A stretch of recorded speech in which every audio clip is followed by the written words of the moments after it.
Good morning. This is KELOLAND on the go with all you need to know in news and weather as you start your day. The brother of a taxicab driver murdered in 1996 says it's too soon for the gunman to be granted parole. In 1996, then 14-year-old Paul Jensen and 16-year-old Sean Springer directed a cab driver to take them to rural Fort Pierre. Once they got to a gravel road, Jensen shot the driver, Mike Hare, multiple times. Jensen is currently serving a 200-year sentence, although he became eligible for parole last year. Tuesday, several people spoke in favor of parole for Jensen, including a woman who says she's seen transformation. Others spoke against it, including one of Mike Hare's brothers. I don't have the answer for how we deal with this situation. I do know that I'm opposed to him being granted parole, and maybe someday I can change my mind, but right now I can't. That's one of my character flaws. I can't forgive Mr. Jensen for what he did. Jensen would need the full board's approval to be granted parole.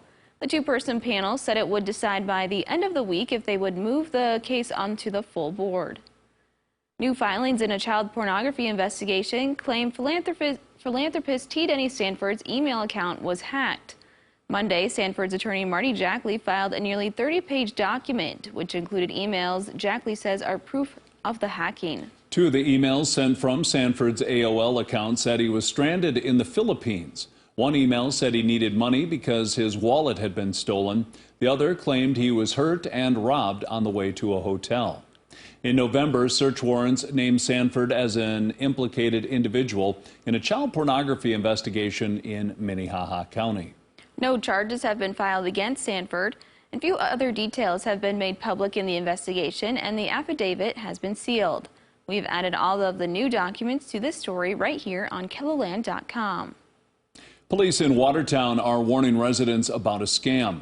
Officials say they've received recent reports of people and businesses being scammed out of money. The scammers indicate that utility bills are past due and services are in danger of being shut off. Police say Watertown Municipal Utilities will not call you and take payment over the phone. If you have any questions, you can call them directly. Turning to weather now with meteorologist Brian Karstens. Warm temps sticking around for today, Brian, but maybe snow on the way later this week? Yeah, we see that, the good side. And then, of course, if you like snow, I guess that's a good thing, too. If you prefer that, Friday's your day to watch. We do have a winter storm watch, as you just mentioned, Travis, here across parts of KELOLAND. Now, at this time, that includes Watertown, Sisseton, Brookings, Worthington, Sioux Falls on the edge of that watch area at this time. That means really kind of suggesting amounts of 6 inches of snow or more are possible in the watch area, so continue to watch for updates.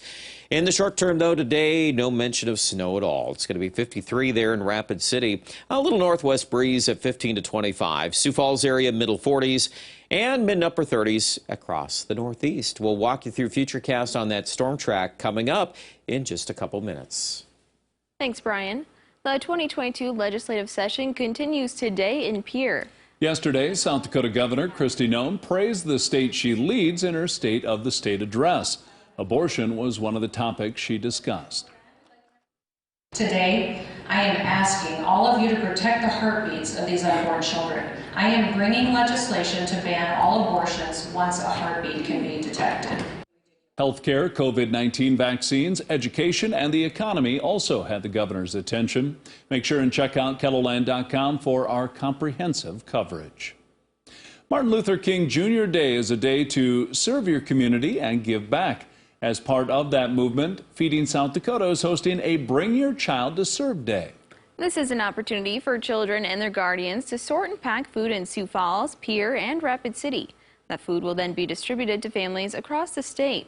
There are still volunteer shifts available at all Feeding South Dakota distribution centers. You can also support the St. Francis House later this month. Hy-Vee is matching donations from January 26th to February 1st up to $1,000. You can drop off the donations at Hy-Vee locations. The St. Francis House says this will help guests with all kinds of daily needs, including paying for medications, gas for their vehicles, and food for their families. That's a look at some of our top stories. Now let's get one last look at your weather with meteorologist Brian Karstens. Brian? Okay, closer look at our Friday weather system. We'll start with tomorrow's forecast. You see there a prevailing northwest wind in the morning. Overall, temperatures still above the averages, but it will be cooler on Thursday. And then we anticipate an Alberta clipper coming in from the northwest by Friday morning. You'll see that transition to snow across eastern North Dakota already after midnight into the wee hours of Friday morning. I think in Sioux Falls, it's likely we're going to start seeing some snow early Friday morning, and then the snow will continue throughout the day part forecast. So the vast majority of this will be accumulating during daylight hours. And, of course, that's coinciding with when many of us are planning activities at work and school and such. So make sure you're plugged in on the weather. There will likely be some changes going on with plans and those kind of things and activities as the weather changes. Now, at this point, another highlight I'll bring up here is our wind forecast in western South Dakota. Even though Rapid City is not in the heart of the heaviest snow, you folks in the west could easily see winds over 50 late Friday afternoon. So even a lesser amount of snow can blow around. Alberta clippers are known for that. But right now at this point, Sioux Falls, we are not advertising a significant amount of wind. There'll be some, but we should be able to stay under 20 or near that level most of the time. I do think there's a good chance of an inch of snow shown here on red, eastern half of South Dakota. But when you focus in on 3 inches or more, it definitely overlaps with that winter storm watch area. So that's what we know now. More details forthcoming later today. 47 degrees, our high temperature in Mitchell. 38 in Brookings and upper 30s likely in Sisseton. Your 7-day forecast cooling down a little bit by Saturday, 25. Middle and upper 30s again by Sunday. We actually are not looking at substantially cold weather early next week. In fact, I would say if we didn't have any snow, we'd probably be back in the 40s. Right now, we'll probably say low to mid 30s, and assuming that snow will happen here on Friday. The Aberdeen forecast follows the same path with those 20s there as we kick off the weekend. It's a little cooler, but no, we're not looking at Arctic cold next week, at least not yet in the early part of the week. Here in central South Dakota, 33 Friday. Again, wind and snow chances are there. You are not, though, in the heaviest band of snow, and neither is Rapid City, but the wind is advertised could be quite strong on Friday.